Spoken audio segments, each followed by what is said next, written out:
Okay,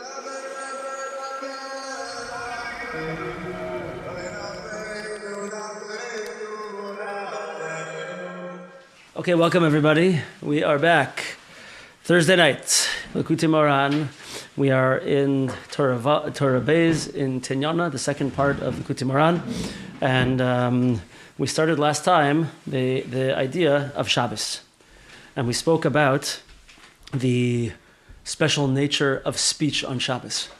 And how the speech of Shabbos is something very unique. And we have a special way to speak on Shabbos, Lashon Kodesh. And we kind of went off on a bit of I won't say a tangent, but we went off on an explanation of two things. First of all, the importance of speech and what makes something Lashon HaKodesh, what makes something the holy tongue. We said that it's really the Hebrew language, and together with that, it's speaking in a holy, productive, caring way, using your voice, using your speech for good things in the realm of Kedusha and in the realm of interpersonal relationships. And this comes to a pinnacle on Shabbos. So as we said before, your Shabbos should be a place where we sing Zmiris with our voice, where we say Divrei Torah with our voice, where we daven with our voice, where our discussions around the table are different from the discussions of the days of the week. Right? This is the powerful nature of speech and Shabbos. So with this, we also understood that Rabbi Nachman told us the second part is about the importance of drawing the Kedusha of Shabbos, the Kedusha and Simcha of Shabbos into the weekdays. I'll be honest, I can't remember exactly how far we got with that. But I know we spoke about from the B'yam Darkecha the special nature of Havdalah and the amazing mitzvahs of Havdalah and what they really mean on a deeper level when it comes to keeping Shabbos with us. Not running away from Shabbos, right? And not running back into this world and all of the negativity that goes along with that. So let me just see. Yeah, we barely got into this at all. So I'm just going to start at Vav again, the beginning of Vav, and we'll go through the first part very quickly, and we'll continue on. We said Likutei. So once again, we started by saying that we first have to have Hoida, Toida Hoida, thankfulness and gratitude. That brings us to Das, to awareness and consciousness of Hashem. And through that, we will experience in this world the delight of Olam Haba to whatever extent we're able to. And then we said that there's another level, which is where we go through a tribulation, a difficulty, and we come out on the other side, and over there on that other side, when we come out, we experience a time of thankfulness. I made it out. Thank God I'm out. Right? But that's not great. It's good, but it's not completely great. Then we saw after that then there's another way to go through that, and that is that right in the middle of it, when I'm in the middle of it, I have the mindset of a woman giving birth. I'm in the middle of pain and tribulation, right? But I know that it's going to take me to some place amazing. It's going to build me into something. It's going to change me. Something's going to grow. Something's going to be born. I'm going to get out of that, and it's going to take me to a whole new place. With that in mind, I'm in a whole new state of das, of consciousness connection to Hashem. And then from there, that takes us into a place where we're so conscious of Hashem. And we're so conscious of Hashem throughout our past, through our present, and so confident with emunah in the future, that I'm in a whole different state of mind. And in that place, state of spirit also, right? And in that place, now I'm going to be in a state of having truth revealed to me. I'm going to be living emes, truth. And in that place of truth, now my speech is going to be completely transformed. I'm going to be a person who speaks in a way of truth.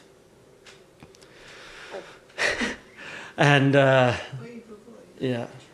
Just if we often have to deal with people who don't speak truth, and we all have experiences with this, and sometimes we fall down that path also, and we don't really see it. So I'm oiv avoying on the importance of truth and in our speech, and also in ourselves, but also how it's very difficult to work with people, to be together with people who are not truthful. Anyway, that's a side point. So with that, this elevated speech that we find ourselves with, the pinnacle of that, the place where that reaches its pinnacle is Shabbos. And that's where we're holding right now. I'm going to go on a tiny tangent right now because it's so good. It's really not a tangent. It's, of course, it's about this Torah, but it's so good. And it's from the Likutei Halachas on this Torah, from what Reb Nosson wrote about this Torah. So he says like this. So one of the places that Reb Nosson talks about this Torah in Likutei Halachas is in the laws of Kilai Behema. That's the laws of not... It's that the Torah tells us that it's forbidden for us to plow a field with two different types of animals together, right? And the example that the Torah gives is shor v'chamor. You're not allowed to plow your field with a shor v'chamor, with an ox and a donkey. What do you mean like in the same setup, the same yoke, right? And there's some simple, beautiful reasons for this mitzvah. One of the simple understandings is that it's cruel. Why? Because if you have a big, powerful ox and then a small donkey, so the donkey is being forced to keep up with the big, powerful ox, and he can't do it. It's too much pressure physically on the donkey, so it's cruel to do this. That's one of the simple understandings. We don't need understandings of mitzvahs. Some people are very strong to say, don't try to understand mitzvahs. But there is a certain aspect. The Rambam gets very into understanding certain reasons for mitzvahs. Hirsch is into this a little bit. Okay, so we know ultimately mitzvahs are from Hashem, and we don't need a reason, and there's spiritual things behind them that have nothing to do with what we think the reason is. But sometimes it helps us just to have a connection to the mitzvah. So this is one of those things. The other thing is, it's cruel in a way that it's not comfortable for animals of different species to be bound together. Like they go in their own herds for a reason. They don't like it. It's not nice for them. So it's an aspect of kind of cruelty. So that's the simple understanding. But Reb Nosson takes it to a very deep place. And he says that Shor v'Chamor really are referencing Esav and Yishmael. And there's a lot of psukim that he uses to connect them together over here. Esav and Yishmael. And just like in our Torah, where Rabbi Nachman said, Anshe Damim Yisneu Tam, that these bloodthirsty men of blood, they hate the pure, truthful person. They hate the innocent person. You could think of a lot of things that correlate to this nowadays, right? But that's what they said. So Reb Nosson says, the Anshe Damim Yisneu Tam, this is referring to Esav and Yishmael, that they are the men of blood, the bloodthirsty men. How do we see this? So by Yishmael, so the pasuk says about Yishmael that he would be out with Yitzchak mitzachek, and he would be playing with him. So Rashi brings over there that how was he mitzachek with him? How was he playing with him? He would tell him to go and run through the fields, and he would shoot his arrows at him. He'd try to kill him, right? He was a murderer. Yishmael was a murderer. And so too Esav. How do we see that Esav was a murderer? So when it talks about Esav, that he was out hunting, right? So Rashi says over there that he was out doing retzicha, which means murder, right? Flat out. He was going out, he was killing people. He was a murderer, Esav. And it also says when he was born, Esav was red, malidam, full of blood, full of the power of din and dam, right? This is who he was. So these two people, Esav and Yishmael, have this representation of the men of blood that Rabbi Nachman is talking about in this Torah that we have to stay away from. Okay, so they also in the deeper Torah they represent the sort of two nations that encompass all of the 70 nations. They're kind of like the two things that represent all of the nations of the world as opposed to the Jewish people. They're kind of like the officers, let's say, of all of the 70 nations of the world, which are the opposite. There's 70 nations. Why? Because there's 70 languages. 70 languages. And the 70 languages represent these nations. Our current topic that we're talking about is the Lashon HaKodesh. And as we said last week, Lashon HaKodesh is counter-opposed to the 70 other languages, which are not Kodesh, not holy. So there's a big distinction over here. We're talking about Yaakov and truth, right? Yisrael, the Jewish people. And then we have the 70 languages of what certainly used to be the idol-worshipping world and the whole rest of the world. And the two categories that they all fall under are Esav and Yishmael. Okay? So Esav and Yishmael, they also represent all of the Galises, Galiot. I don't know how to say it in English, but the exiles that we've experienced. They all fall under these two people as well, because they represent all of the nations that we've been oppressed under throughout our, thousands of years of existence. Okay, so with all of that, let's think for a second. So Reb Nosson says this beautiful idea. He says, what we see from our Torah, that the way that Rabbi Nachman is telling us to get through life, right, in the difficult times, in the easy times, is that we have to be people of thankfulness and gratitude. And when we're in a tzara, when we're in a difficult time, a tribulation, it's hard to talk to Hashem. We're having a really hard time. So what do? What's the eitzah that Rabbi Nachman gives us and Rabbi Nosson explains so nicely? He says that the first thing to do is to thank Hashem for the avar, for the past. Look through the past of my life and look and say, okay, you know what? I had a lot of hard times in my life. I had a lot of ups and downs. But you know what? I'm here. Every time Hashem took me out. Every time I made it out. And I'm here now. You know what? Look through our avos also. Jewish history. There's been a lot of ups and downs. But every time we made it out. And the Greek Empire is gone, the Egyptian Empire is gone, the Persian Empire is gone, the Roman Empire, the Greek, I don't know who I'm missing over here. Babylonian Empire is gone, the Nazis are gone, right? They're all gone. And here we are. Hashem, we went through hard times, don't get me wrong. But every time you took us out and we made it, and here we are.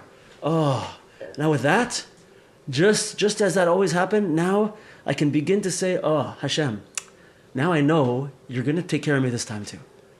I find myself in a tzara, a tribulation. I know that just like you always got me out and you always gave me what I need, you're going to help me here too. And that gives us the ability, says Reb Nosson, to be able to thank Hashem even in the tzara that I'm in now. And to look for something he calls, the lashon in Hebrew is a harchava. A harchava means like expansiveness. You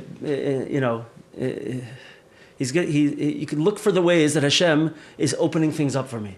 Look at the way that Hashem is expanding my own consciousness, my own spiritual existence in this thing. I could see something might happen from here.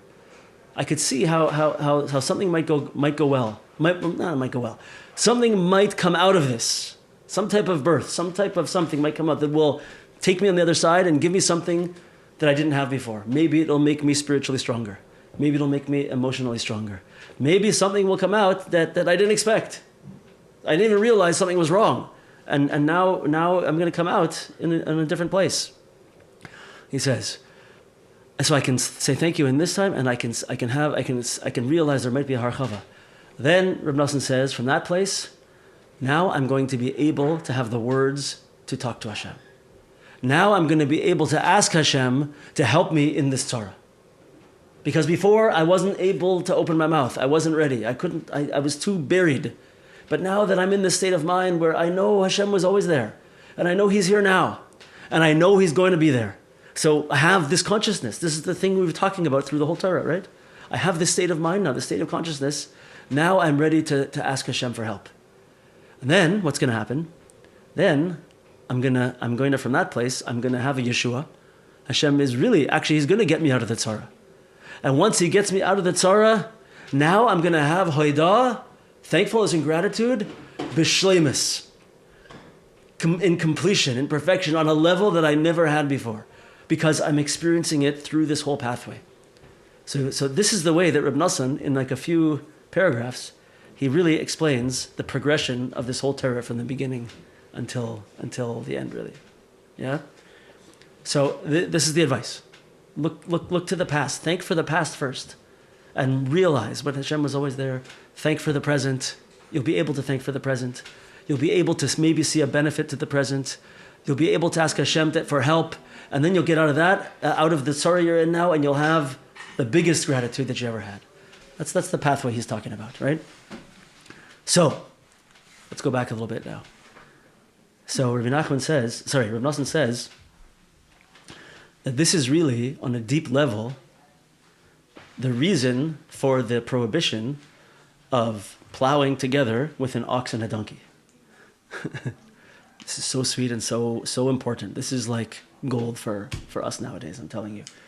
So this is like this. So Esav and Yishmael represent all of the exiles that we've experienced. What does that really mean? All of the tsaris, all of the tribulations that we've been through. That's what they represent. And you know what he's telling us? You know what the Torah is telling us? Rabbi Nachman is explaining to us?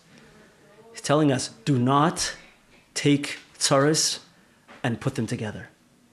Don't pile them on one after the other. You cannot exist in a way where you're like, ugh, I had this tzara, and now I have this tzara, and I have this tzara, and oh, my life is terrible. Everywhere I look, I have a problem. Everywhere, it's this and it's that, and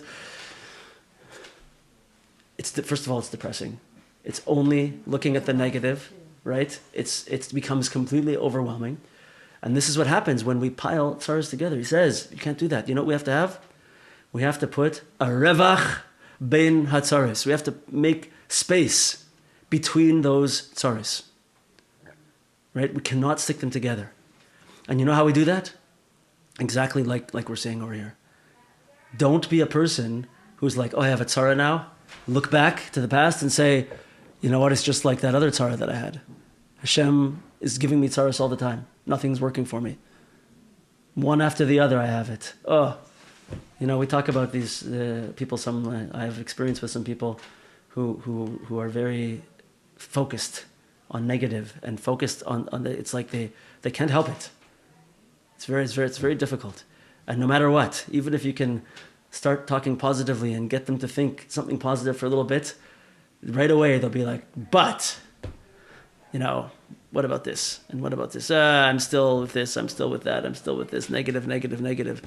This is what they're doing. Instead of looking for space and looking for where I had Yeshuas and looking for where I could be thankful, they're looking for tzaras to put them together. And when we put our tzaras together like this, it's a life of misery. It's a life, and Reb Nosson says something terrifying. He says, and if we allow ourselves to be drawn after tzaras, after our negativity and tribulations, and put them together like this, then we really end up being drawn towards tzara. And we're going to experience more tzara. It's going to keep going. So we need to put a revach bein hatzaris. We have to make a space between our tribulations, between our suffering, and be able to say, in this place that I'm in right now, you know what? It's really hard. But oh, you know what? I remember in the past, I had so many Yeshuas, so many salvations. Hashem helped me so many times. And I had so many simchas afterwards. I was so thankful. You know what? I'll bet you in this one right now, there's something to be thankful for also. I'm going to make it. I've seen it.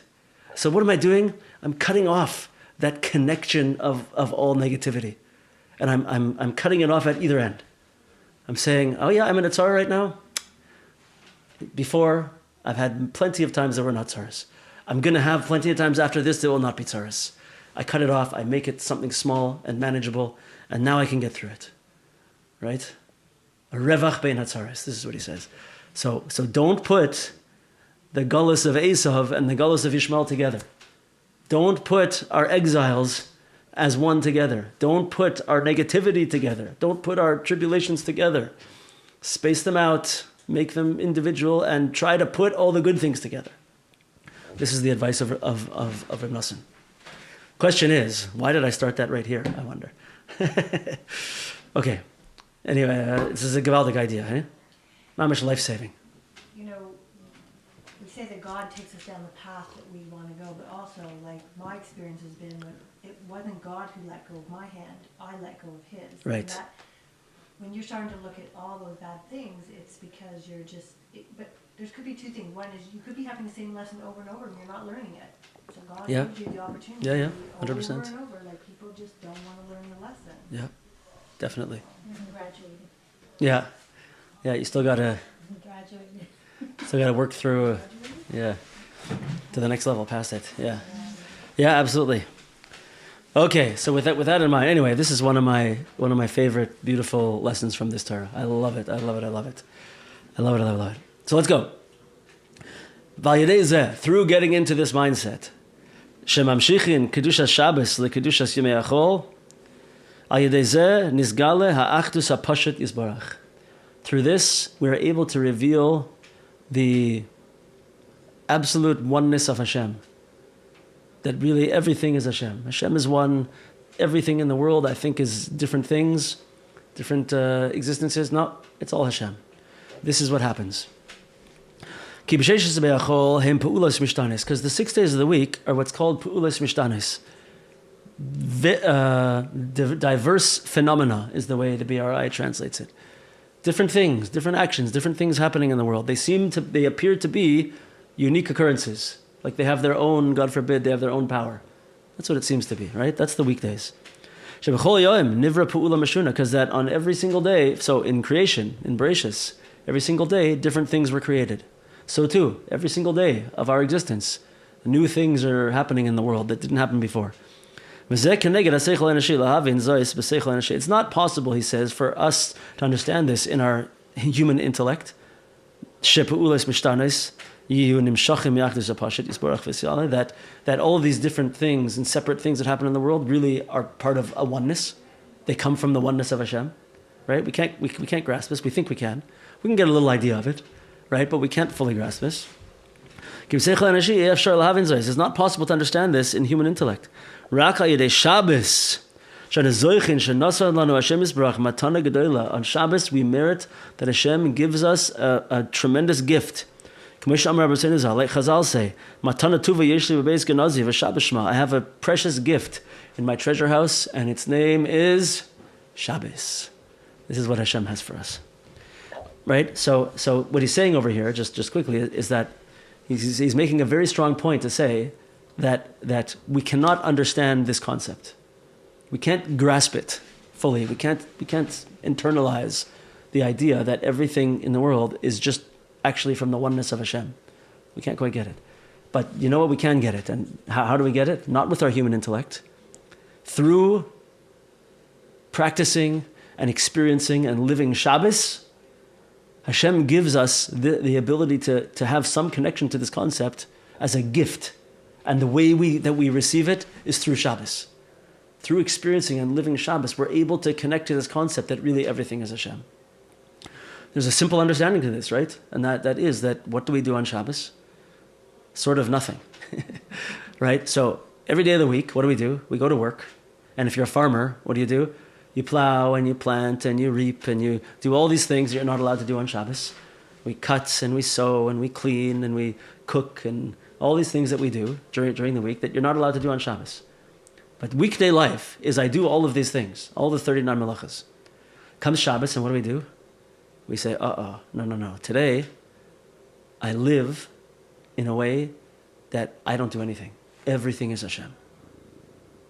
Everything is Hashem. I would cook. I can't cook anything. Hashem, everything, every little piece of food, every piece of meat in that cholent is just a revelation of Hashem. Right? The beans also. Everything is Hashem. I don't do anything.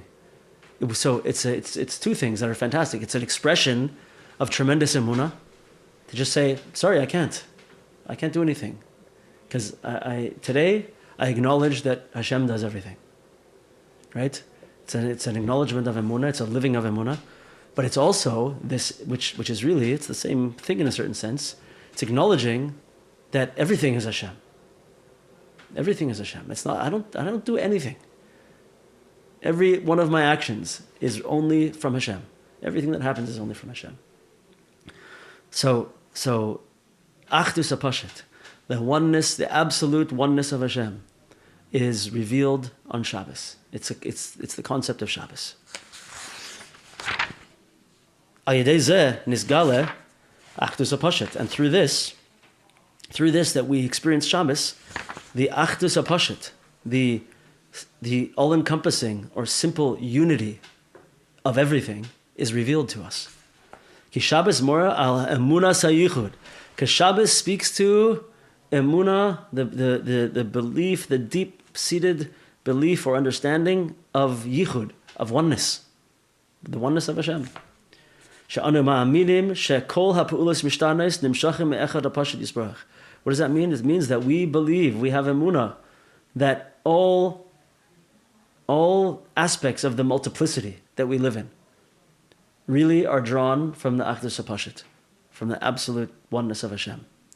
Right? You know how, like, I don't want to lower the status of this concept that we're talking about, but this is something that people love to talk about, like the oneness of the universe. Really, everything is one, and people want to get into a meditative state and melt into the oneness of everything, right? Which is a goal of many meditative practices. This is what we're talking about here, right? Everything is really, the oneness of Hashem, and we can see it through meditative experiences. We can see it through Shabbos, right? We can see it through Hashgacha Pratis, when we see amazing things happen in the world that could never happen. It has to be that somehow there's a force behind everything, right? It reveals the oneness of Hashem in the world. So this is the Achdus HaPashat, and this is most experienced by us on Shabbos, through Shabbos. Shebara kulam b'sheishis yemei v'shavas v'Shabbos, that he created them all during the 6 days of the week, and then on Shabbos he rested. Nimsa shal yedei Shabbos nizgala Achdus HaPashat yisborach. So he says like this: during the 6 days of the week, he created all the individual things, the light and the crawly creature, the heavens and the earth, right? The dry land and the sea and the crawlies, creepy crawlies, and the animals and the plants and the sun and the moon and the stars and the whatever else. I'm probably forgetting things. Whatever all the main categories of everything is, right? And then on Friday he created Adam and Chava, right? And then on Shabbos, what did he do? Stop. Shavas b'Shabbos. He rested on Shabbos, as if to say, everything that happened there, all is just, we don't need to do any more creation. Nothing new. Shabbos is a time where we recognize that all of that is just one thing. All of that is just the one unification of Shabbos. So his galus Achdus HaPashat, and the revealing of the absolute oneness of Hashem, Zoysa b'china yakara me'oid afilu etzlo yisbarach. This revealing and experiencing the oneness of Hashem, that all the multiplicity of this world is really only the oneness of Hashem, is tremendously precious, even to Hashem. Like we see, this is a very interesting thing that he brings over here. It's like a little story over here. That when you have in halacha, when you have an individual opinion against a majority opinion, how does the halacha go? How do we decide what's the halacha? You go by the majority. Halacha in the Yochid v'Rabim, halacha karabim, right? Ki machmas shehem rabim. Why? Is it because just that it's a technical thing that we trust? If you have a group of people, it's more likely that they're all going to know, they're together going to have the right answer. And if you have a dissenting opinion, probably we're waging our bets, we're hedging our bets that probably the majority is right. Is that the reason for it? Not by us, right? I hate to tell you, but if you had all of us who ever learned together sitting at one table, and you had Chacham Avadia Yosef over there, I guarantee you he knows the right answer and we don't. Right? So that's a funny example, but it could be like this in the yeshiva in Bavel, right? In when they were making the Talmud Bavli, the same thing. We could have someone who was the greatest sage who really knew, right? Rabbi Kiva, sure, right? So what's the big thing behind Yachid v'Rabim Halacha Karabim that we go by the majority? Why? Because Kimach Mashem Rabim Shekol Echad Yesh Lo Deya Meshuna. Why? Because there are Rabim, because they are a multiplicity. There are a bunch of different people, and each one has a Deya Meshuna, a different consciousness, a different will. Bechinas Pulas Mishtanis, which is an aspect of this diverse phenomenon. When they agree together to one das, one consciousness, right? You have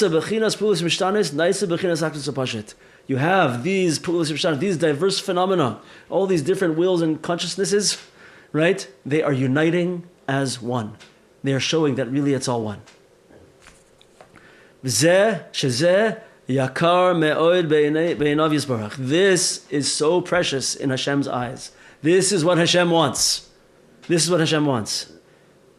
V'alkein halacha karabim. That's why the halacha goes by the majority. That's why it goes by the majority. Not because we think they're right. And I'm going to say, it's more important to Hashem that there is unity and oneness rather than someone should be right. We're going to see very shortly the story that goes along with this. Also, he doesn't want that there should be machlokes, there should be arguments and fighting within Yisrael.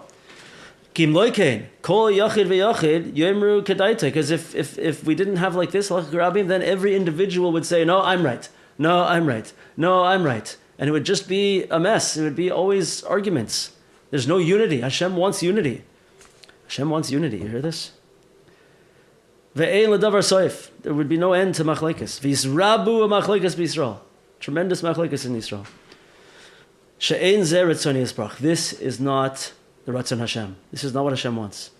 Ki ritzoni rak b'v'chinas achdus hapashut. Hashem wants only that the oneness should be revealed. Because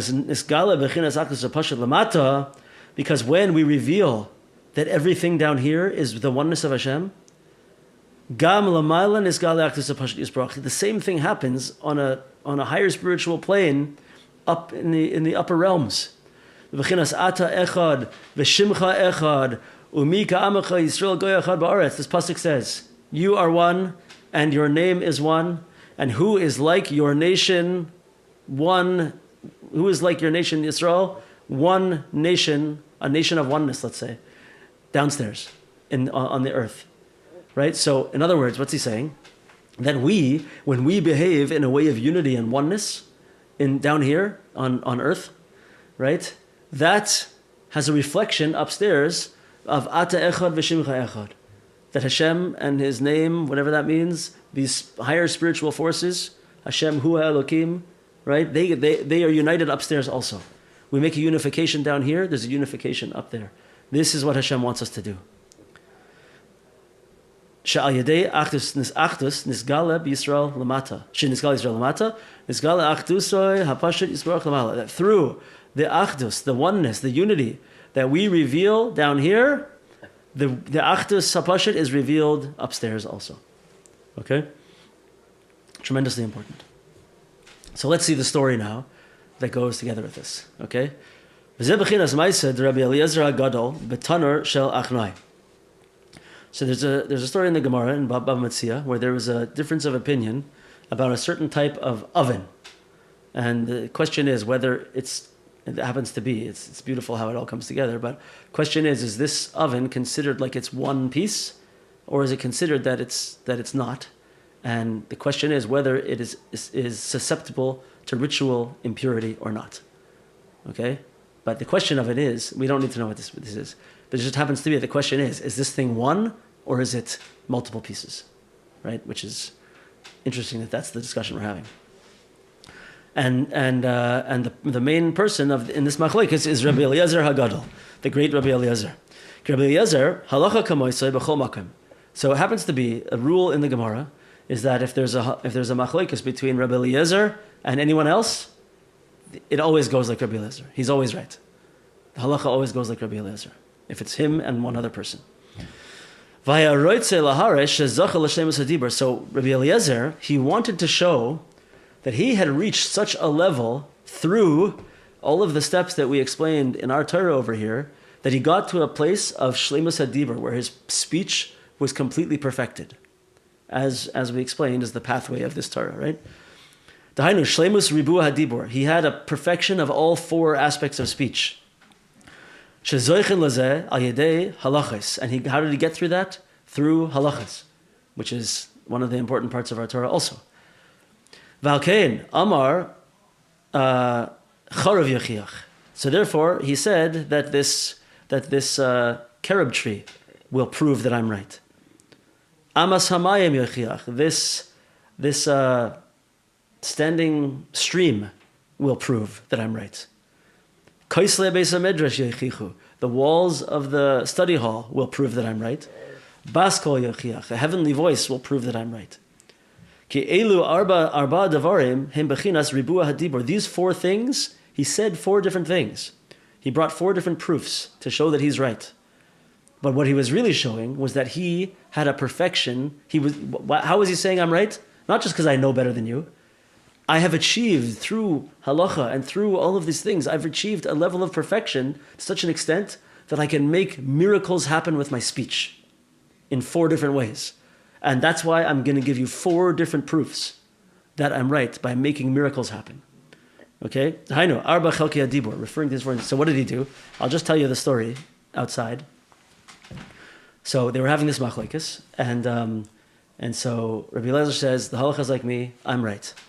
And he said, the first thing he said was, if I'm right, then this carob tree, which normally takes, I could be wrong about this, forgive me if I am, but I think it normally takes 70 years for it to start to produce its fruit, that this carob tree should produce fruit right now, that we should be able to eat.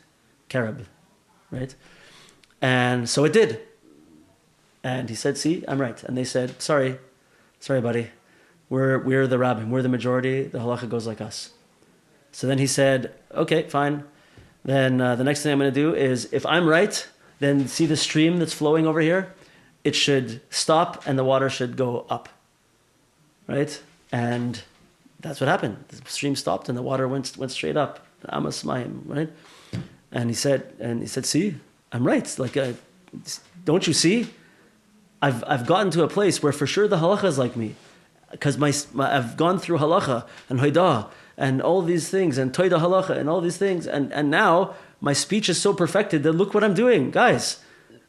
I'm not saying that I know more than you, but I've got it, right? It's like me. And they said, sorry, Charlie, not a chance.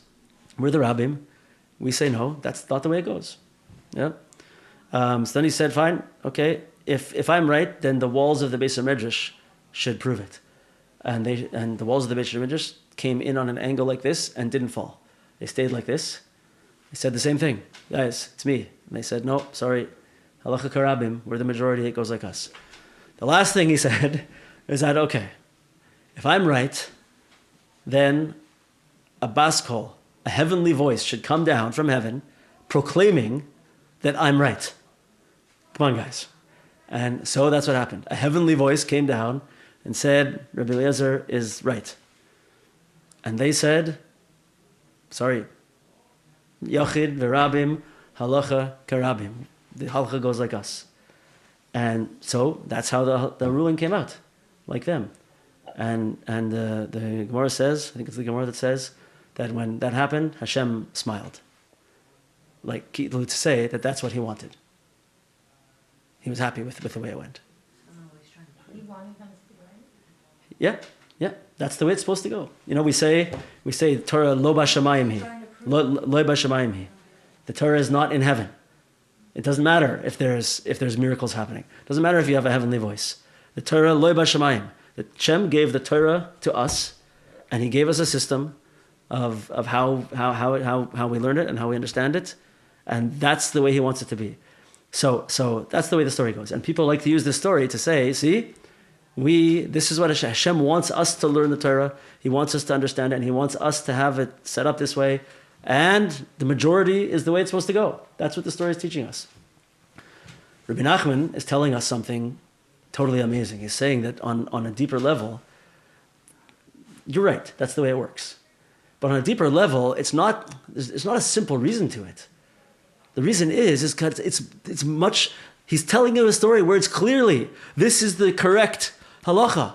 But it's as if Hashem is saying, but you know what, guys? That's not the most important thing to me. The most important thing to me is not that one person should be right. That's not what we're after here. What's most important to me is that many come together with one das. Is that there's an achdus hapashit. There's a unity of people coming together and agreeing and following the same path. This shows my oneness in the earth. And that's the most important thing. It shows my oneness amongst all of the disparate, you know the famous joke, right? What's it called? 2 Jews, 3 opinions? Right? You're going to have... People are expressed in their way, but there's still a oneness. Like I can be expressed differently than her, but we still have the same feeling or thought. Yeah, you're going on the same... Yeah, 100%. 100%. But you hear, like, you have all these different people. All these different people coming together with their different das, like 2 Jews, 3 opinions? You really? You're going to get a bunch of people to agree on one thing? It's a miracle.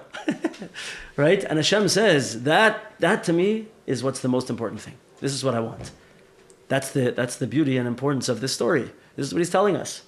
It's like Hashem is saying, I'm telling you that He's right, and I'm also telling you that that's not what's the most important thing to me. The most important thing is unity, right?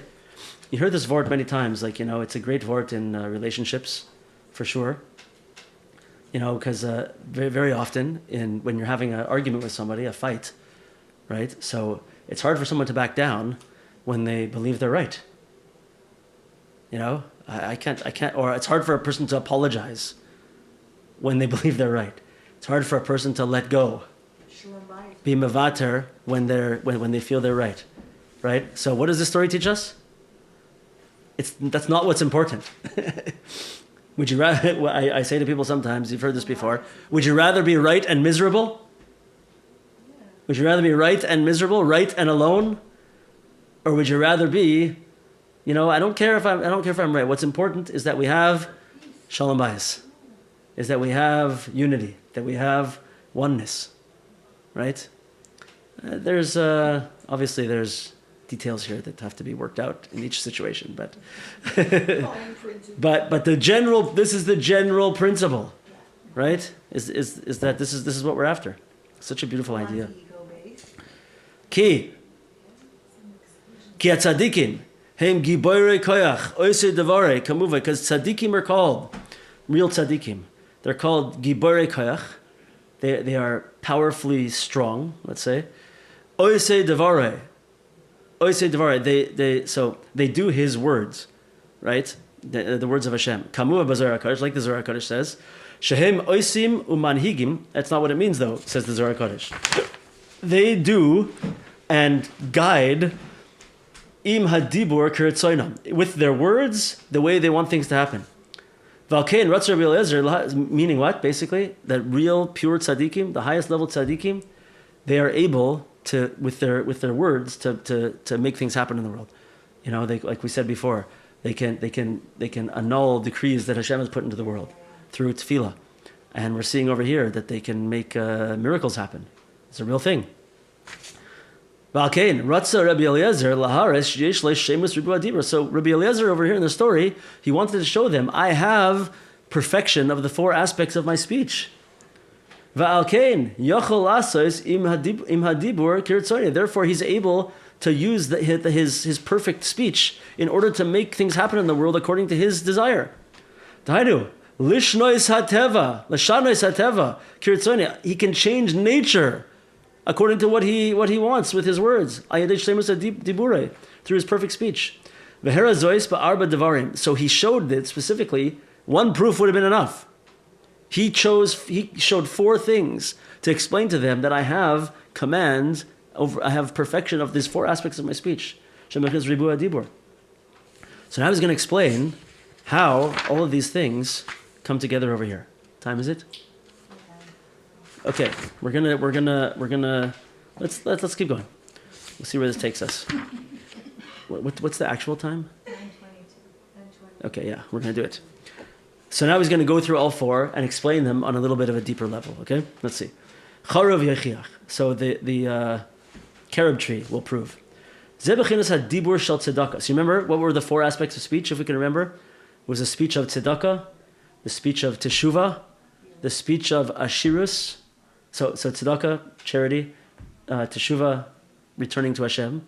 The speech of ashirus, karev l'malchus, of wealth, close to the king. Okay, and the last one was the speech of malchus. That was the 4 things. So he says that the carob tree is corresponding to the dibur of tzedakah. How do we connect the carob tree to the dibur of tzedakah? To the speech of how do we connect carobs to charity? Let's see. Ki charuv hu bechinas tzedakah, because the charuv, the carob, is an aspect of charity. Ki charuv noitin oisoi rak laduris, because when you plant a carob tree, you're not planting it for yourself. You're planting it for the next generations. Kamosha Amar b'Gemara, like the Gemara says, the Gemara in Tainus, Ana alma b'charuva ishtekach. I found in my life, I was born into a world where I found a world full of charuvim, of carob trees that I could eat. Kihechi de shasli li avasi, just like my fathers planted for me, ananami shasli lebanai. I'm also going to plant for my children. Meaning, when you plant a carob tree, it takes 70 years. It's not for you. You're planting it for someone else. You're planting it for your children and your children's children. It is a selfless act for someone else. It's an act of charity, an act of tzedakah. Nimtza she'acharuv hu rak laduris kamoy tzedakah. Shei laduris kamoy she'amar Rabbi Chia. Not only that, but there's another place where the Gemara says that tzedakah has a connection to this thing of different generations. Let's see. Shamar Rabbi Chia said, the Gemara in Shabbos, yeah. Ki asa aniya akdim le rifta. So he would say, when a poor person comes to me, I don't wait for him to ask. I go right away and give him some bread, right away. Ki heichi de lekadmoy levanecha. Just like, because that's what I want. That if my children should be in such a situation where they have to go and ask, that someone should go and give to them before they have to ask. Right? So you see, Rabbi Chia was looking at tzedakah in the same way. I want to give for other people so that, and it's not even for me personally, it's for my children. Right?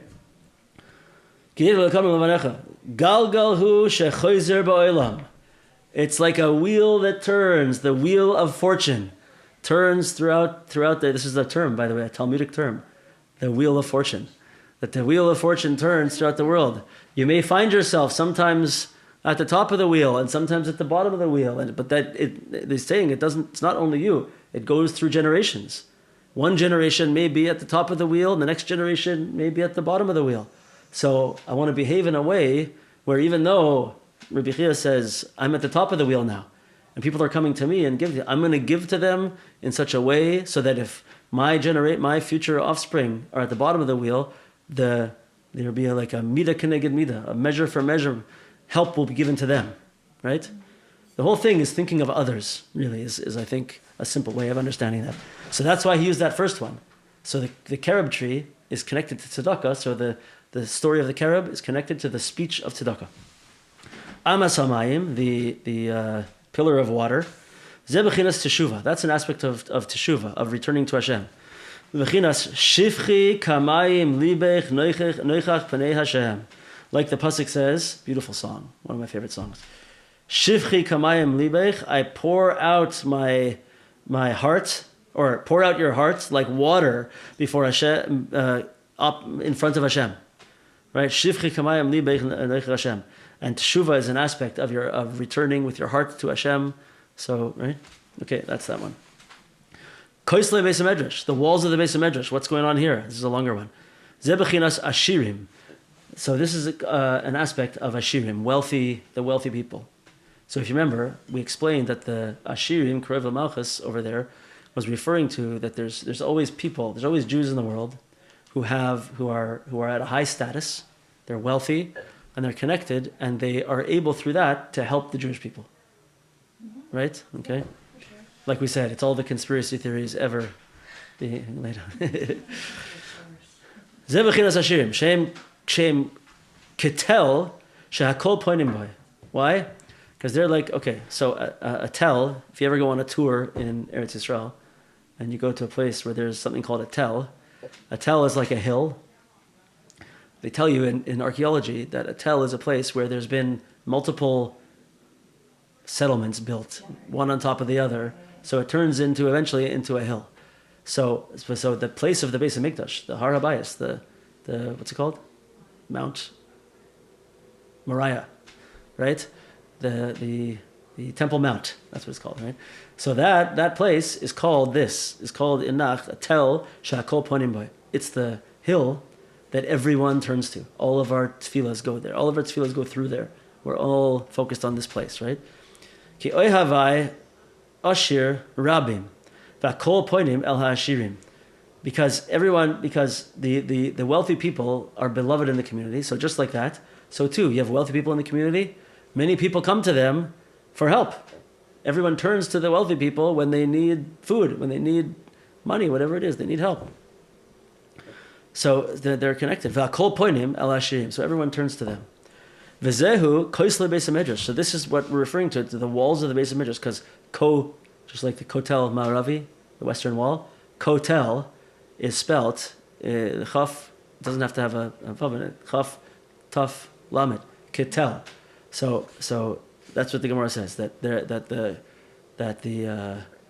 Ashirim are Ketel, Kotel. It's like the same word. Mechinas Dorshei Hashem lo yachzru chol toiv. So the Beis HaMidrash is the place where people are searching for Hashem or learning Torah, and Dorshei Hashem lo yachzru chol toiv. Those who search for Hashem, they will not be lacking any good. Dahainu hatzadikim Dorshei Hashem, the tzadikim who are always looking for Hashem. Shekol toiv nimshach mehem. All the good comes from these tzadikim. Ach tzadikim mahane zuchusaihu alma adidhu loy. But this merit that they have, I'll explain this in a second, helps for the world, but not for them. Because the tzaddikim themselves, they don't have anything. They draw all good into the world. So, he's saying like this, the real ashirim, the real wealthy that everyone turns to, are the tzaddikim. Because the tzaddikim are really the channels that all the good comes into the world. Right? In the holy books, in the Zohar Kadosh, we've been through this a few times in different shirim, but it says that there's this thing that's called tzaddik yisoid olam. It's called the tzaddik, who's the foundation point of the earth, of the world, right? So one of the things the Sfarim says is that the tzaddik yisoid olam stands in the pipe where all shefa comes into the world. All of the flow of energy from Hashem comes into the world. Everything comes through that tzaddik yisoid olam. So really, they draw all the good into the world. It all comes through the tzaddikim, and all the good in the world comes through them. But they themselves, they don't have the Bentley and the mansion. The living ones, not the dead ones. Yeah, well, both, but yeah, they don't have the mansion. They don't have the Bentley. They don't have whatever else, all kinds of diamonds and I don't know, whatever. Yeah. Oh, we talked about Rabbi Chanina ben Doisa so many times, right? Just like the Gemara says about the famous Rabbi Chanina ben Doisa, he's like the archetypical tzaddik of the Gemara. Kol ha'olam nizon bishvil Chanina beni, b'Chanina beni dailoi b'kav cheruvim, right? So the Gemara says that the whole entire world is sustained. Hashem says. The whole entire world is sustained through Chanina through my son Chanina. That's Chanina ben Doisa, the tzaddik. And when I say sustained, I mean the word is for like with food, sustained. But Chanina beni, but him himself, he only has one handful of carob every week. That's all he eats. All of the sustenance for the entire world comes through him. But he only has a handful of carob beans to eat for the whole week. Right? So this is the existence of tzaddikim. Valkein, ha'ashirim, nikroim, koislei beis hamidrash. So therefore, the wealthy, the ashirim, are called the walls of the Beis Hamidrash. Shem ketel shakol ponim, but because they're like the Temple Mount that everyone turns to. Everyone turns to them al yedei ashir, through their wealth, whether it's material wealth for certain people or the spiritual wealth of the tzaddikim. V'chol toiv sheyesh lehem nimshach lehem bechinas Beis Hamidrash. And where does all of their good come from? It comes from the Beis Hamidrash, from the house of study. Hainu bechinas dorshe Hashem lo yisru chol toiv. How did they get to be who they are? Because they're dorshe, they're seekers. They're looking for Hashem. They study, they learn Torah. They spend their time in Torah and Tefillah all the time. That's how they became who they are. Pardon me. And bechinas dorshe Hashem lo yisru chol toiv. Shemehem nimshach kol hashpais. All of the flow into the world comes from them. Okay, really, we have to stop. We're out of time. But you know what? It'd be great if we can let's just finish this. It's 2 more paragraphs, and we have to, and because then it's like the end of this section. Okay. And if you have to go, you could go. But anyone online or in person. But we should finish. We're also running out of time. We're going to be switching soon to a new Torah, so we have to make sure we finish it. What? Yeah, we'll figure it out. Baskol, the heavenly voice. Zeh bechinas malchus is an aspect of malchus. Ki akol yotze mishis is koyin dekana, because the voice comes from the 6 cartilages of the trachea. Bechinas malchus, bechinas sheish mailos lechise. And this is an aspect of Malchus because the Malachim said, the pasuk in Malachim says that there are 6 steps up to the throne. I think of Shlomo HaMelech, right? And of course, Malchus is voice, right? We said so many times, Malchus Peh, right? It's the place where the inside of all the inside spheres of the head are revealed, right? It's the place of Malchus. Nimtza. Shehera Rabbi Eliezer ba'arba devarim elu sheyesh lo yishleimus Rabbi Dibur. He showed through these 4 things that he had all those 4 aspects of speech in perfection.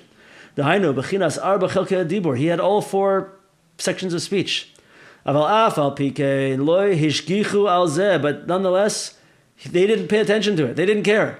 Why? Ki yochid karabim halacha karabim. Because when you have an individual and a majority, the halacha goes like the majority. Kizeh yakar be'enei Hashem yisbrach. That's what Hashem wants, is the unity. Shezeh bechinas his galus achdus apashet mebechinas puas mishtanes. That is showing the absolute oneness of Hashem, even within the diverse phenomena, the multiplicity of this world. Shezeh bechinas Shabbos, and that is Shabbos, where we don't do anything because we say no, Hashem does everything, right? Zeh bechinas Shabbos. Kana, like we said, that's what Hashem said at the end of the story. Hashem said, "Nitzchuni banai," that my children have been victorious over me, and he smiled because he said, "I told you, he's right." But halacha karabim, that's what I wanted. My children were victorious over me, and he smiled. Hainu shebechinas ben shalehem. So here we go. So remember, we call Shabbos, on Shabbos, we live the experience of being a ben, right? Of being a child of Hashem. He's the king, we're the prince and princesses, right? That's our existence on Shabbos. And in the 6 days of the week, we're living the existence of Eved, of slave or servant, right? We're working, we're toiling, we're sweating, right? So he's saying over here that nitzchuni bani, this is what I wanted to happen. I wanted that the unity would come before being right. I wanted that the oneness of me would be revealed in the world. So you know what that means? It means the aspect of Shabbos won out. The aspect of Shabbos shone through. The aspect of Ben is what won out over here. The unity of Ben won out over here. So he said, Nitzchuni Banai. The Ben existence was victorious. This is what I wanted to see. I want you all to behave like Shabbos, like oneness. I want you all to be in this state of mind, of the oneness of Hashem. This is what won. Because everyone agreeing in one mind, that is an aspect of Shabbos, bechinas ben, which is ben. And this is also an aspect of the pasuk that said in Tehillim, Ivdu es Hashem b'simcha. Serve Hashem with simcha. Hainu lahamshich simcha levechinas eved. What are we saying over here? Ivdu. Ivdu is eved. That's the weekday work. Do that, but with simcha. Bring the simcha into it. Not just it's be an eved in the time of eved. Don't be that. Be a person of simcha. Ivdu es Hashem b'simcha. Lahamshich simcha levechinas eved. Bechinas matat, which we said is that like the angel, the malach matat, who runs the universe during the 6 days of the week. Bechinas sheishas me'achol. Vezehu de'u ki Hashem hu ha'elokim. And the next thing the pasuk says after Ivdu es Hashem b'simcha is de'u ki Hashem hu elokim. Know that Hashem is Elokim. It's all one thing. The things that I think are Hashem, that I think are good, that are kind and mercy, rachamim, and the things that I think are din and difficulty and challenge, Hashem and Elokim, they're the same thing. Know that it's all one. Everything is one. Bechinas achdus hapashet. That's the oneness of Hashem. Shekol hashinuyim heim echad. All the different things happening are really all one. Shezen is gali al yedei shenimshach hasimcha shel Shabbos.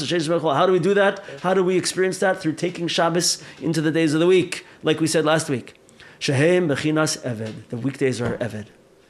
Okay, with that we got a lot more to talk about, but that's the end of that section, and we're very close to the end of this whole Torah. But thank you, everybody. I'm going to hang up the thing over here. I got to go downstairs, but we can continue a little bit. All the best, everybody. We'll see you next week in Mirz Hashem.